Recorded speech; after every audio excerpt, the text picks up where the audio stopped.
عرض كلاش امبارس حصل فيه بناء كويس الى حد ما، لكن في بعض المباريات ما كناش حابينها. لكن تعالى بينا نتوقع يلا ايه اللي هيحصل في كلاش امبارس، وان شاء الله يعني يكون عرض كويس. فيلا بينا مرايا كلام كتير، يلا بينا نخش على الفيديو.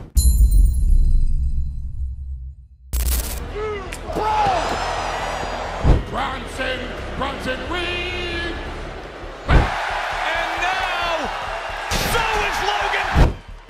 Acknowledge me.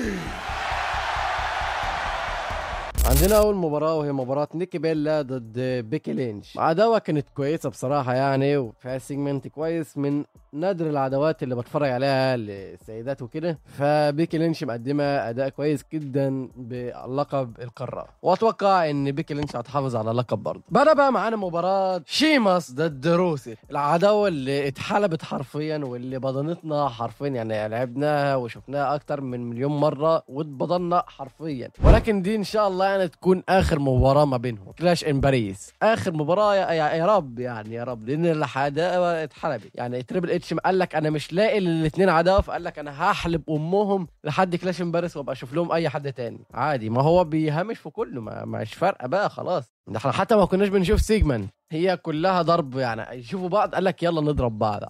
ازيك يا ابني مش عارف ايه، ازيك يا ابني مش عارف ايه، هم ماسكين في بعض. يعني انا مش فاهم، عداوه بضينه بصراحه، ويعني اقل من المتوقع جدا. لو كانوا استخدموها في البروموهات والكلام ده كانت هتبقى احسن بكتير، لكن هم يعني ارمي على العرض وخلاص، وخلينا نملى العرض باي حاجه. فالمباراه دي بضينه جدا ومضايقاني جدا، ولكن يعني اتوقع اللي هيفوز فيها هو روسي. حتى انا اصلا مش متابع اخر المواجهات ما بينهم، يعني انا ماليش خلق للحاجات دي. يعني بعدها بقى معانا مباراه على الهولا فالا، رومان رينز ضد برونسون ريد. يا رب ما علقوا الهولا فالا على السلم ويطلعوا بقى وبتاع، يعني ربنا يستر. عداوه يعني هقول عليها ايه، يعني هي العرض ده مرسوس فيه مباراه بنت 60 و70، والحمد لله ان مباراه جون سينا وبروك ليزنر ما اتعملتش في العرض ده، لان العرض بضين جدا. كان في برومو كويس امبارح في عرض الرو يعني، لكن يعني ما بينهم هما الاثنين يعني وكده وبول هيمان، ولكن يعني هي مش عداوه كويسه. ده افضل حاجه ممكن تشوفها، يعني اقول لك ايه اكتر من كده؟ يعني كل شويه ياخد الجزمه بتاعت رومان رينز، يعني مفيش فايده. يعني انت بتجمعهم، لا ويقول لك الترايبل فيه السارق القبلي.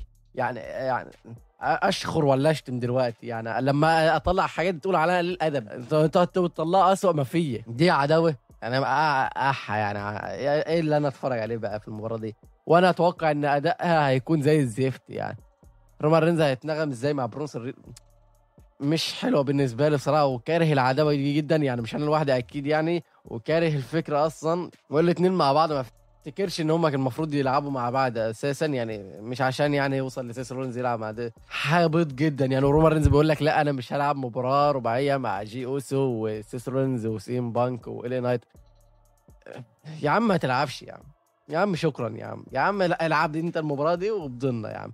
مين هيفوز؟ يعني رومان رينز يعني اكيد، يعني مش محتاجه توقعات اصلا يعني. وبعدها بقى عندنا مباراه الجريتست اوف اول تايم، جون سينا ضد لوجان بول. ولسه لهم تقريبا برومو في سماك داون الجاي، ولكن مش هنلحق نغطي ده، ويبقى برومو كويس جدا يعني اكيد، لان البرومو اللي فات كان برومو ناري، وجون سينا يعني دفن فيه لوجان بول، ولوجان بول يعني كان في حته كويسه بيقدمها في البرومو، لكن سينا طبعا انت عارف يعني وحش على المايك، ده دفن يعني ناس كتير جدا، ده كان بيحط على الروك. فطبعا لوجان بول مش هيجي حاجه قدامه اساسا. يعني هي بصراحه العداوه يعني نفسها كويسه، لكن احنا ما كناش حابين فكره العداوه دي اساسا، لان احنا كنا عاوزين نشوف زي ما جون سينا قال مباراه ما بينه وبين ايج ستايلز، بين جيكوب توم، ما بين اي حد حقيقي زي العيال ديت، مش مع لوجان بول. فانا مال انا ولوجان بول وزفت، مع انه ممكن يأدوا ماتش كويس جدا في كلاش باريس، لكن انا برضو مش حابب الماتش ده ولا حد حابب الماتش ده، لكن هو اتفرض علينا. لكن العداوه نفسها البروموهات كويسه بصراحه. ويعني اللي هيحصل في الماتش ده هو حاجتين، يا حاجه هتعصبنا يا حاجه كويسه جدا. يا اما جون سينا هيكسب المباراه عادي جدا، وبعد المباراه يظهر له بروك ليسنر مره تانية ويهاجموا ويعملوا اف 5 مره تانية عشان يعملوا العداوه بقى ويبداوها بقى، او ان جون سينا يخسر بسبب بروك ليزنر. وهي ده حاجه هتعصبني لانه هو خسر قدام لوجان بول، فيعني انت عارف يعني يعني. لكن انا اتوقع ان جون سينا هو اللي هيكسب بسبب ان هو لازم يكون كسبان قبل ما يواجه بروك ليزنر. عشان ان هو ممكن يخسر لبروك ليزنر. فده اللي انا اتوقعه للمباراه دي، واتمنى ان ما يحصلش عبثيات في المباراه دي بالذات، لان المباراه دي تقف في الزور، فكفايه عليها قوي كده، وربنا يستر من اللي جاي. اما بقى مباراه الحدث الرئيسي، مباراه سيس فريكن رولينز وجي اوسو وال اي نايت والسي ام بانك. مباراه كويسه لو ما كانش فيها جي اوسو، لكن مش مهم، هنعتبر ان جي اوسو مش موجود. المباراة دي كويسة جدا، وعشان تنهي العداوة بين سيس رولينز والاي نايت خالص، ونركز شوية على على سيم بانك وسيس رولينز، وعشان ننهي برضو المباراة ما بين شي اوسو وسيس رولينز ونخلص من الحوار ده. العداوة يعني كويسة إلى حد ما بين بانك والاي نايت وسيس فريكن رولينز، مقدمين يعني عداوه كويسه في العروض يعني وكده. هم الوحيدين اللي اصلا حاسين بهم في العروض، لو ما كانوش موجودين ما كانش حد حس بحاجه اساسا يعني. اما جي اوسو فكان بيظهر يبدن علينا زي ما انتم عارفين، يعني ده حاجه طبيعيه، يظهر يعمل ييت، يظهر ايه، ورومان رينز بيظهر يعمل ييت معاه، مش عارف ليه بضني هو كمان اصلا. فمعلش يا يوسف يعني حاجه جوايا مش هقدر اتحكم فيها، ييت ايه وخرط ايه يا عم يوسف، ما ينفعش كده. وما تنسوش كده اهو، يعني اليوسف صاحبي يعني اخويا الكبير يعني تعبان شويه، فادعوا له تحت في التعليقات، ربنا يقومه بالسلامه ان شاء الله. المباراه دي هنشوف منها اكيد اداء كويس، لان عندنا هنا ال اي نايت وعندنا سيس رولينز وعندنا سي ام بانك، ممكن يبوظها سي ام بانك وجي اوسو في الاداء شويه،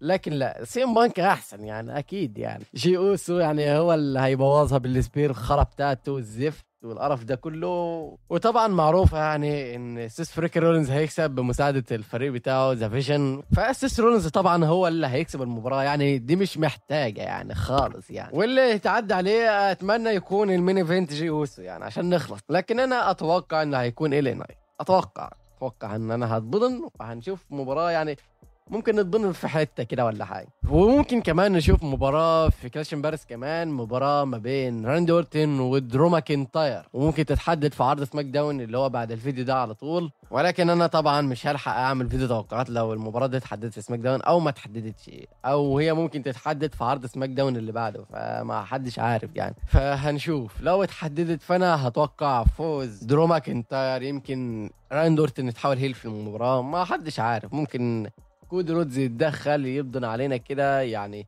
اي حاجه مش عارف، هنشوف يعني بصراحه. فتمام، دي كانت توقعاتنا للعرض، يعني عرض صغير لذيذ لطيف كده، يعني مش عارف ايه جاي يبدن علينا، الحمد لله يعني. بس اوكي، العرض هيكون الساعه 9 يوم الاحد، يعني يوم الاحد 31 اغسطس الساعه 9، وده بتوقيت مصر والسعوديه، وهيكون موجود على واتش برو راسلينج، وده مجانا لكن بيبقى فيه ضغط يعني، وهيبقى موجود برضو على نتفليكس زي ما احنا كلنا عارفين يعني. فبس كده، اتمنى يكون في يعني حاجه كويسه في العرض، وما نتضايقش وما نتضلنش من العرض، اتمنى نشوف يعني حاجه يعني كويسه. يعني انا مش طالب غير ان ما بقاش فيها عبثيات، انا مش طالب غير كده بس، يعني مش عايز عبثيات، ده اللي انا طالبه من العرض ده بس.